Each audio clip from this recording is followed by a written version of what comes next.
국어 영역의 고수 오늘도 시작을 해보겠습니다. 오늘은 법에 관련된 비문학 지문인데 이 부분은 현재 국어를 가르치는 사람 중에서 저보다 잘할 수 있는 사람은 별로 없을 것 같긴 한데 여튼 시작을 해보겠습니다.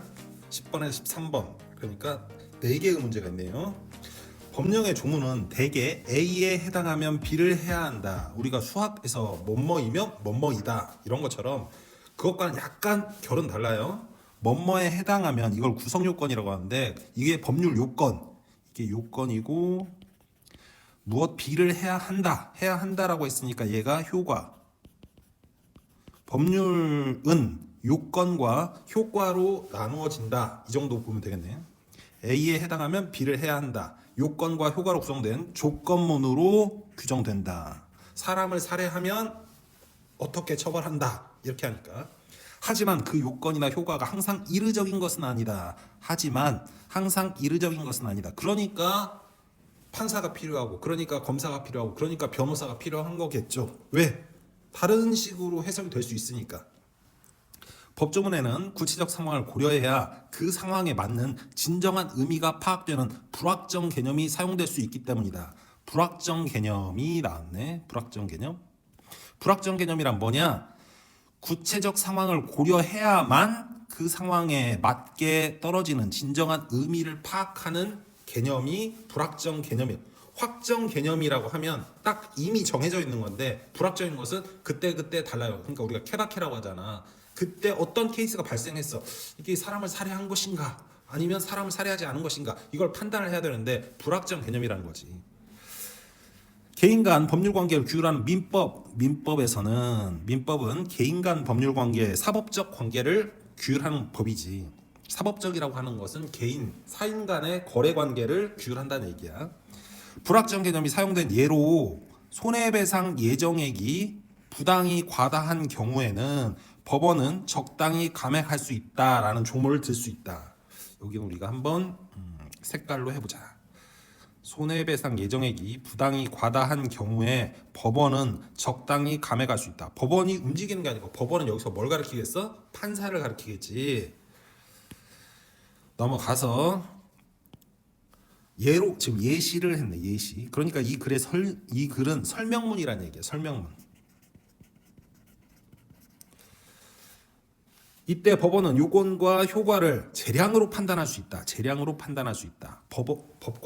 법과 자신의 양심에 따라서 판단을 하는 거잖아. 그렇지? 법원은 판사라고 읽어지면 되겠네. 손해배상 예정액은 위약금의 일종이며 손해배상 예정액이라는 것이 위약금의 일종. 그러니까 위약금과 유사한 것이다. 계약 위반에 대한 제재인 위약벌도 위약금에 속한다. 위약벌도 위약금에 속한다. 지금 위약벌이 나오고 위약금이 나오니까 굉장히 어려운 것 같지만 약속을 어겼으니까 돈을 지불해라 이런 얘기지. 위약벌은 벌칙이다 이런 얘기야. 약속을 어겼기 때문에 벌칙을 하겠다. 위약금, 약속을 어겼으니까 금전적 손해배상을 해야 된다 이런 얘기지. 어찌됐든 위약금이 위약벌보다 더 크다는 거 우리가 벤 다이어그램으로 나타나면 이렇게 나타낼 수 있겠네. 위약금의 성격이 둘 중 무엇인지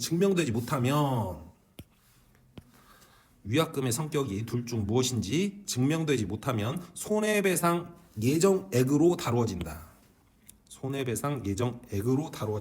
이 부분까지. 채무자의 잘못으로 계약 내용이 실현되지 못하여 이걸 뭐라고 해? 우리가 채무불이행이라고 하지. 채무불이행. 그렇지? 그러니까 채무자의 고의나 과실로 인해서 계약 내용이 이행되지 못한 것을 우리가 채무불이행이라고 그래. 계약 위반이 발생하면 이로 인해 손해를 입은 채권자가 손해 액수를 증명해야 그 액수만큼 손해배상을 받을 수 있다. 채무불이행인 경우에 손해를 입은 채권자 손해 액수를 증명을 해야만 그 액수만큼 손해배상을 받을 수 있는 구조네. 그러나 손해를 증명 못하면 어떻게 할 거야? 손해배상 예정액이 정해져 있으면 손해배상 예정액이라는 것은 손해가 발생했을 경우 이 정도 될 것이다 라고 채권자와 채무자가 계약 시에 합의한 내용이겠지. 그래서 손해배상 예정액이라고 하는 거지. 채권자는 손해액수를 증명하지 않아도 따로 증명하지 않아도 손해배상 예정액만큼 손해배상금을 받을 수 있다. 땡큐네. 증명 책임이 없잖아. 손해가 발생, 채무불이행이 있네. 손해가 발생했네. 그러면 나 약속한 금을 줘. 그렇지? 돈을 달라는 얘기지. 그런데 여기서 불합리한 게 있을 수가 있어. 어떤 부분이 손해배상액을 부당히 과다하게 한 경우에 그래서 법원이 감액하게 할 수 있는 거지. 판사가 딱 보니까 야 그거는 채무가 불이행이 되긴 했는데 거의 98% 정도는 이행이 됐네. 그런데 2% 정도 부족해가지고 채무 불이행이 됐어. 그런데 채권자 너는 그렇게까지 손해를 입은 것 같지는 않아. 내가 보기에는. 그래서 내가 법과 양심에 따라서 판단해 보니까 너의 손해배상액 예정 청구 금액은 조금 감액을 해야 되겠다. 이렇게 판단할 수 있다는 얘기지. 이 정도 이해하면 이 부분의 문제는 다 풀 수 있는 거야. 보자. 다음. 이때 손해 액수가 얼마로 증명되든 손해배상액보다 더 받을 수는 없다. 더 받을 수는 없다. 그렇지? 더 받을 수는 없다. 왜? 이것도 약속이잖아. 손해배상의 예정액을 이 정도까지 한다라고. 그런데 부당하게 많은 경우에는 판사가 감액할 수 있다. 이 정도까지지. 너무 부당하게 과소로 잡았네. 그러니까 증액하자. 이 부분은 안 된다는 얘기야. 왜? 거기는 계약 자치, 사적 자치의 원칙을 판사가 개입하는 거기 때문에. 한편 위약버림이 증명되면 위약버림이 증명이 되면 어떻게 되냐? 위약벌은 위약금에 속한다고 우리가 아까 봤어. 그렇지? 위약벌은 위약금에 속한다. 위약벌임이 증명이 됐어.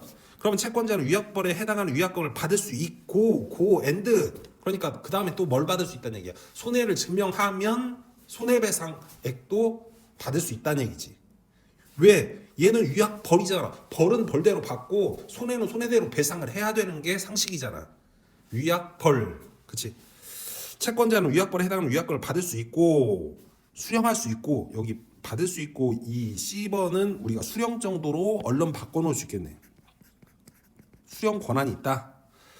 손해배상 예정액과는 달리 법원이 감액할 수 없다. 왜? 아니 채무자와 채권자가 합의해서 벌칙을 정했어. 근데 판사가 보기에 야 그 벌칙이 너무 오버잖아.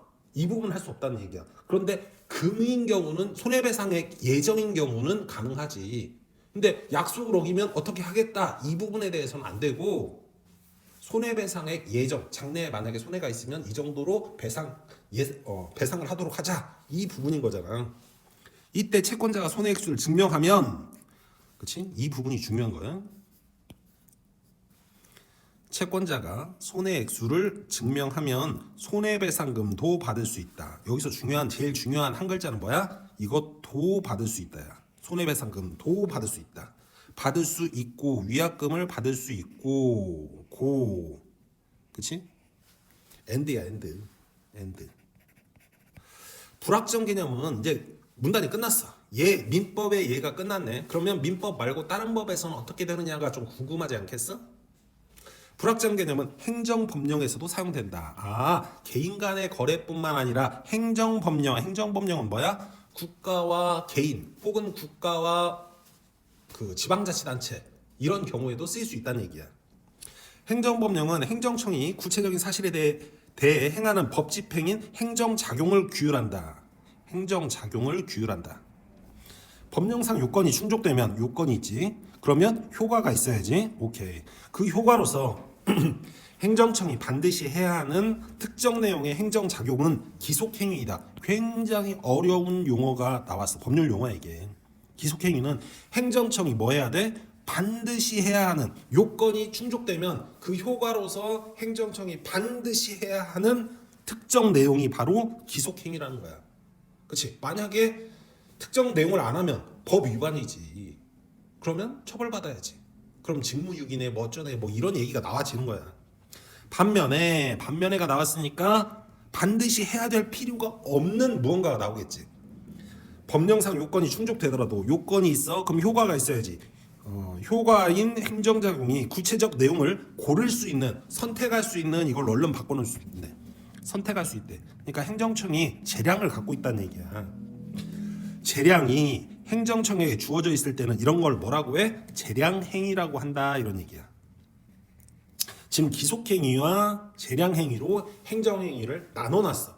반드시 요건이 충족되면 반드시 해야 되는 행정작용, 이것을 우리가 기속행위라고 하고, 요건이 있다 하더라도 선택할 수 있는 여러 가지 뭐 몇 가지 그 선택지가 있다는 얘기지. 거기서 행정처이 판단하기에 이때는 이게 좀 적절할 것 같은데, 그렇게 선택의 재량이 있는 재량 행위가 있다, 이런 얘기지. 법령에서 불확정 개념이 사용되면 이에 근거한 행정작용은 대개 재량 행위다. 여기도 좀 중요하네.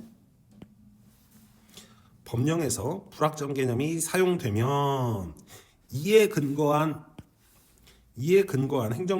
행정작용은 뭐라고? 대개 그치, 모두가 아니야. 대개 재량행위이다. 재량행위야, 재량행위. 불확정 개념, 확정 개념으로 해야 행정청이 기속돼가지고 바로 움직이지. 근데 불확정 개념, 귀에 걸면 귀걸이, 코에 걸면 코걸이, 이렇게 하면 그 부분은 재량행위일 가능성이 매우 높다. 이 정도로 이해하고 넘어가면 되겠네. 다음, 행정청은 재량행위의 기준을 명확히 정할 수 있는데, 재량으로 그치, 선택을 하는 거잖아. 이런 일이 있어. 비가 많이 왔네. 그럼 어떻게 하겠어? 한 번 했어. 재량행위의 기준을 명확히 정할 수 있는데, 이 기준을 재량준칙이라고. 준칙, 준한다, 규칙에 준한다. 그러니까 재량을 행사할 때 규칙에 준하는 것이다, 이런 얘기야. 재량준칙, 그게 그치? 재량준칙. 재량준칙은 법령이 아니므로, 법령은 아니야. 재량준칙대로 재량을 행사하지 않아도 법령 위반은 아니다. 그렇지. 행정청이 재량을 행사해서 재량준칙을 만든 거잖아. 그걸 어겼을 뿐이지, 그 위에 있는 재량준칙의 그 위에 있는 상위 법령인 법률, 행정법령을 위배한 건 아니지. 다만 그러면 계속 이런 문제가 발생할 수 있으니까 특정 요건이 있어. 요건에서도 선택지가 몇 개 있다고 그랬지. 그런데 특정 요건 하에 재량준칙대로 특정한 내용에 적법한 행정작용이 있었어, 한 번. 그런데 이것이 반복돼. 그럼 사람들은 어떻게 생각해? 그렇게 하면 행정청은 이렇게 반응을 한다, 이렇게 생각을 하겠지. 그리고 믿겠지. 그럼 법적 신뢰를 부여해줘야 되겠지. 왜? 공무원이잖아, 국가잖아, 지방자치단체잖아. 그렇지? 그러니까 행정관행이 생겨. 관행. 계속해서 반복되고 습관적으로 해서 사람들이 법적 확신에 이를 정도의 법적 확신에 이른 정도면 그 신뢰를 보답해야지. 생긴 후에는 어떻게 해야 돼? 그걸 지켜줘야지. 같은 요건이 충족되면 당연히 그대로 해야 된다는 얘기야. 그 전에 선례대로 해야 된다는 얘기지. 요건이 충족되면 행정청은 동일한 내용의 행정작용을 뭐 해야 돼? 해야 한다. must야, must. 뭐뭐 해, should, must. 행정청은 왜? 평등 원칙을 지켜야 하기 때문이다. 지켜야, 이걸 다른 말로 바꾸면, 얼른 바꾸면 뭐요? 준수해야 하기 때문이다. 오케이. 법을 준수하자. 교통법규를 준수하자 할 때 준수야. 그럼 이제 문제로 바로 넘어가도록 하자. 윗글의 내용과 일치하지 않는 것, 틀린 거 고르래. 1번, 법령 후 요건과 효과는 모두 불확정 개념이 사용될 수 있다.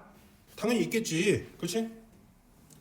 그 다음에 법원의 불확정 개념이 법원은 불확정 개념이 사용된 법령을 적용할 때 재량을 행사할 수 있다. 아까 판사가 자신의 법과 자신의 양심에 따라서 우리가 판단을 한다고 그랬지. 오케이? 그 다음에 넘어가서 네 번째, 불확정 개념이 사용된 행정법령에 근거한 행정작용은, 불확정 개념이 사용된 행정법령에 근거한 행정작용, 그럼 재량행위일 가능성이 높다는 얘기지. 재량행위인 경우보다 기속행위인 경우가, 뭔 소리야? 무슨 소리야 이게? 그치? 벌써 우리는 대개 재량행위라고 이 부분을 얘기를 했지. 그러니까 답은 몇 번이야? 당연히 4번이 틀렸지. 기속행위보다 여기는 기속이라고 바꾸고 여기를 재량으로 바꿔야 제대로 된 선택지가 되는 거지. 5번은 뭐 읽으나 말하니까 넘어가고 14번을 우리가 보도록 하자. 11번을 보도록 하자. 기억에 대한 이해로 가장 적절한 거. 기억이 재량준칙을 얘기하는 거. 여기 재량준칙. 여기. 그치? 여기. 재량준칙. 재량준칙은 법령이 아니기 때문에, 법령은 아니잖아. 행정청이 재량행위 영역에서 자기네들이 준칙을 만든 거잖아. 그치? 법령이 아니기 때문에 오케이, 이르적이지 않은 개념으로 규정된다. 이르적이지 않은 개념으로 규정된다. 아니지. 자기네들이 선택을 했잖아. 선택을 했으니까 이때는 이렇게 하자. 특정 요건에선 특정 행위를 하자라고 이르적이지 않은 개념으로 규정된다가 아니고 이르적인 개념으로 규정하겠지. 여러 가지 선택지 중에서. 2번. 재량 준칙으로 정해진 내용대로 재량을 행사하는 행정작용은 기속행위다. 아니지. 재량 준칙으로 정해진 대로가 아니고 법에 정해진 대로 행정법령에 정해진 대로 재량도 아니지. 그냥 요건이 충족되면 하는 것을 우리가 기속행위라고 하는 거지. 이 부분은 여기를 보면 돼. 우리 기속행위 여기 했지.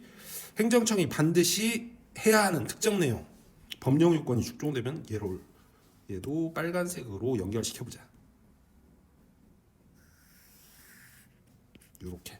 그렇지? 다음 넘어가서 3번. 재량준칙으로 규정된 재량행사 기준은 반복되어 온 적법한 행정작용 내용대로 정해야 한다. 아니지. 이게 아니고 재량준칙으로 규정된 재량행사 기준은 재량행사 기준을 맨 처음에 선택을 했을 거 아니야. 그랬을 때 재량준칙으로 만들어지지. 그것이 반복되겠지. 그렇게 되면 적법한 행정작용의 내용대로 정해져야 한다가 아니고 뭐야? 행해져야 하는 거지. 그 재량 행사에서 국가기관, 지방자치단체, 공무원들이 거기에 따라 움직여야 되는 거죠. 다시 정하는 게 아니고. 이해되지? 4번. 재량준칙이 정해져야 행정청은 특정 요건의 행정작용의 구체적 내용을 선택할 수 있는 재량을 행사할 수 있다. 응? 재량준칙이 정해져야 돼? 아니지. 행정청이 특정 요건하에서 행정작용의 구체적 내용을 선택을 하는 거지. 그렇게 재량을 행사하고 이 재량을 행사해 보니까 그래도 기준이 필요할 것 같아. 그래서 재량 준칙을 정해야 하는 거지. 정해져야가 아니고 이렇게 해야 행정청이 재량 준칙을 정하는 거야. 그러니까 선후가 뒤바뀐 지문이라는 얘기야. 그럼 답은 몇 번이야? 당연히 5번일 수밖에 없지 뭐. 읽어보지도 않았지만 재량 준칙이 특정 요건에서 적용된 선례가 없으면 선례가 없대. 재량 준칙을 설정을 해놨는데 선례가 없대. 반복돼야 된다고 그랬잖아. 그래서 법적 확신이 생겨야 된다고 일반 국민들, 시민들한테. 근데 선례가 없으니까 행정처럼 동일한 요건이 충족되어도 행정작용을 할 때 재량준칙을 따르지 않을 수 있다지. 반복이 돼야 된다니까. 얘가 반복이 되어야 되는데 선례 자체가 없대. 근데 반복이 되어야 재량준칙을 따라야지. 재량준칙을. 왜? 여기서 한 문제 더 만들 수 있어. 재량준칙을 따라야 되는 이유? 평등의 원칙 때문에. 형평의 원칙이라고 하거든. 내가 지금 주민등록 등본을 발급받으려고 했어. 근데 나한테는 안 해줘. 근데 저 사람한테는 떼줘. 뭐야 이거? 같은 국민인데 같은 세금 내고 있는데 지금 차별하는 거야? 그러면 공무원이 할 말이 없지. 바로 떼줄 수밖에 없다. 만약에 그런 게 하면 직무유기인 거지. 그러니까 답은 5번이 어찌됐든. 12번 3점짜리 문제네. 윗글 바탕으로 보기를 이해한 내용으로 가장 적절한 것은 이 부분. 갑은 을에게 물건을 팔고 그 대가로 100원을 받기로 하는 매매 계약을 했다. 이걸 우리가 그림으로 나타내면 얘는 쉬운 문제일지 어쩔지 모르겠어. 갑이 을에게 물건을 팔고 얘한테 물건을 줘야 돼. 물건. 그리고 얼마를 받기로 했어? 대가로 물건의 값이 100원이래. 100을 받기로 했대. 100만 원도 아니고 100. 매매 계약을 했는데 매매 계약을 체결했어. 오케이. 그 다음에 그 후 갑자기 갑이 계약을 위반을 했어. 갑이 계약을 위반한 나쁜 놈이야. 그치? 을은 80의 손해를 입었대. 을이 100의 손해를 입은 게 아니고 80의 손해를 입었어. 이와 관련해서 세 가지 상황이 있다고 하자. 가정을 했네. 갑과 을 사이에 위약금 약정이 없었다. 위약금 약정이 없으면 어떻게 된다고? 그냥 기본으로 돌아가서 손해가 있으면 손해 그리고 이걸 증명하잖아. 증명하게 되면 어떻게 돼? 손해배상을 받을 수 있는 거지. 손해배상을 받을 수 있다. 오케이. 갑이 을에게 위약금 100을 약정을 했고 위약금 100을 약정했어. 근데 이 위약금의 성격이 무엇인지 증명되지 못했다. 이 얘기는 손해배상의 예정인지 혹은 위약벌인지 이거를 증명되지 못했다는 얘기야. 손배 예정인지 또는 위약벌인지. 그렇지? 위약벌도 위약금에 포함되고 손해배상 예정도 위약금에 포함되는 거잖아. 그치? 갑이 을에게 위약금 100을 약정했고 다 부분 읽는 거야. 위약금 100을 약정했어. 위약금 100을 약정을 했고 위약금의 성격이 위약벌임이 증명되었다. 위약벌이 증명되었으면 얘는 위약벌 얼마? 100. 100에다가 플러스 뭐 해야 돼? 손해가 있으면 얘를 증명을 할 수 있으면 손해배상을 받을 수 있지. 또 손해배상 받을 수 있다라고 우리가 표시를 해놨어. 여기 도 엔드 이 부분을 지금 얘기한 거야. 그렇지? 위의 모든 상황에서 세금, 이자, 기타 비용은 고려하지 않는다. 당연히 고려하지 않겠지. 1번 가장 적절한 거 고르라고 했어. 1번 가에서 을의 손해가 얼마인지 증명되지 못한 경우, 증명되지 못했어? 그럼 손해배상 못 받아. 갑이 을에게 80을 지급해야 하고 틀렸지. 법원이 감액할 수 없다. 뭐 이런 부분 틀렸어. 증명하지 못하면 손해 최대금리 인과관계가 입증이 안 되는데 어떻게 하겠어? 넘어가고 2번 나는 지금 위약금 100을 약정을 했는데 이게 위약금의 성격이 뭔지가 증명되지 못한 거야. 그렇지? 증명되지 못했다. 을의 손해가 80임이 증명된 경우 을이 입은 손해가 80이라는 것이 증명이 됐어. 갑이 을에게 100을 지급해야 하고 법원이 감액할 수 있다. 손해가 80임이 증명이 됐대. 나에서 을의 손해가 80임이 증명된 경우 그러면 얘는 지금 갑이 을에게 100을 지급해야 하고 손해배상의 예정이야. 이거는 뭘로 본다고 그랬어? 여기 위약금의 성격이 둘 중 무엇인지 증명되지 못하면 손해배상의 예정으로 다루어진다라고 했잖아. 그렇지? 이 부분이 여기 부분을 어떻게 표시할까? 이 부분 이렇게. 그렇지? 그러니까 손해배상의 예정으로 본 거지. 근데 손해배상의 예정이 얼마라는 얘기야? 100이라는 얘기야. 근데 80이 증명됐잖아. 그럼 갑이 을에게 100을 지급해야 하는 거지. 왜? 100으로 약속을 했으니까. 하지만 법원은 감액할 수 있다고 했잖아. 그렇지? 판사는 감액할 수 있다. 어떤 경우에 위약벌이 아닌 손해배상 예정인 경우에 감액할 수 있다. 여기 있잖아. 손해배상의 예정이 부당히 과다한 경우에 법원은 적당히 감액할 수 있다라고 돼 있으니까. 그러니까 답이 몇 번이야? 2번이란 얘기야. 더 이상 읽을 필요도 없어. 여기서 시간 많이 허비할 필요가 없다는 얘기야. 얘가 답이란 얘기야. 그래도 우리가 시험 뒤에 문제를 풀어보는 거니까 3, 4, 5번까지 보도록 하자. 나에서 을의 손해가 얼마인지 증명되지 못한 경우 증명되지 못했대. 증명되지 못했더라도 어떻게 돼? 손해배상 예정이잖아. 갑이 을에게 100을 지급해야 하고 법원이 감액할 수 없다. 감액할 수 있다는 거지. 그렇지? 있다. 왜? 손해배상 예정액은 감액할 수 있다고 했으니까.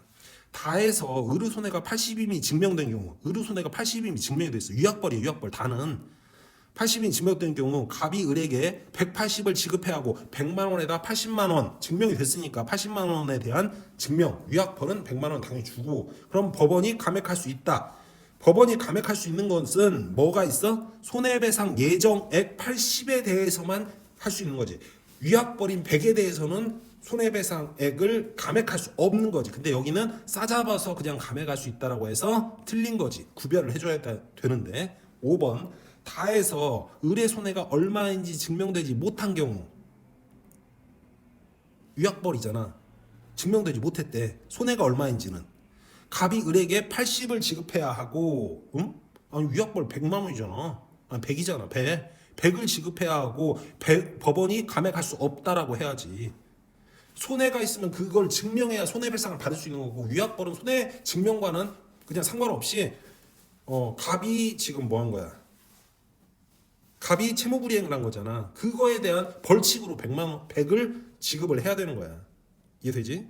13번 우리가 이제 군데군데 바꿔놨던 단어들만 확인하면 된다. 1번 A 이것이 내가 찾는 자료가 맞는지 그치? correct 확인해봐라.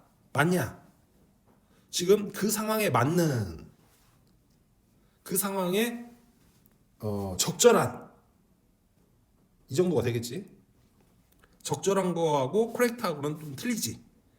2번 B 그 부부는 노후 대책으로 적금을 들고 안심했다. 적금을 들고 적금에 뭐라고 해야 돼? 적금에 들었다. 적금을 계약해서 납입하기 시작했다 이런 얘기잖아. B번을 보면 여기 있다. 사용된 예로 손해배상 예정이 부당히 과다한 경우에는 법원은 적당히 감액할 수 있다는 조문을 들 수 있다. 예로 들 수 있다 이런 얘기잖아. 예로 들 수 있는 거하고 적금을 들고 하고는 이건 전혀 다른 거지. 그렇지? 3번 C. 그의 파격적인 주장은 학계의 큰 주목을 받았다. 주목을 끌었다 정도로 바꿔 쓸 수 있겠네. C번을 보니까 위약금을 받을 수 있고 받을 수 있다는 거 우리가 아까 수령으로 바꿔놨지. 주목을 끌었다는 거하고 수령할 수 있다는 거하고는 전혀 다른 거지. 오케이. 그다음에 4번 D. 형은 땀 흘려 울퉁불퉁한 땅을 평평하게 골랐다. 평평하게 골랐다. 그러니까 땅이 고저가 없이 평평하게 될 수 있도록 어떠한 행동을 했다 이런 얘기지. 그렇지? 돌이 있으면 돌 빼내고 구멍이 있는 곳이면 흙을 채워넣고 이런 식으로 그게 골랐다. 고르게 했다 이 정도로 해석할 수 있겠네. D번은 지금 여기 행정작용의 구체적 내용을 고를 수 있게 우리가 선택이라고 바꿔놨어요. 여기 선택이라고. 그러니까 얘도 당연히 아니겠지. 그럼 답은 5번일 수밖에 없네. 그분은 우리에게 한 약속을 반드시 지킬 것이다. 아까 뭐라고 했어? 평등원칙을 지켜야 하기 때문에 준수해야 하기 때문이다. 이러니까 약속을 반드시 준수할 것이다. 오케이. 정확히 맞네. 그렇지? 5번이 답이 되겠고. 국어는 이런 식으로 특히 비문학 같은 경우는 이런 식으로 굉장히 논리적연하게 하면 글 읽는 속도도 빨라지고 문제 푸는 속도가 빨라. 그 밑에 지문을 읽을 필요가 없어. 선택지를. 왜? 나는 이미 답을 명확하게 확정을 했으니까. 국어는 이렇게 하는 것이다. 오늘은 여기까지.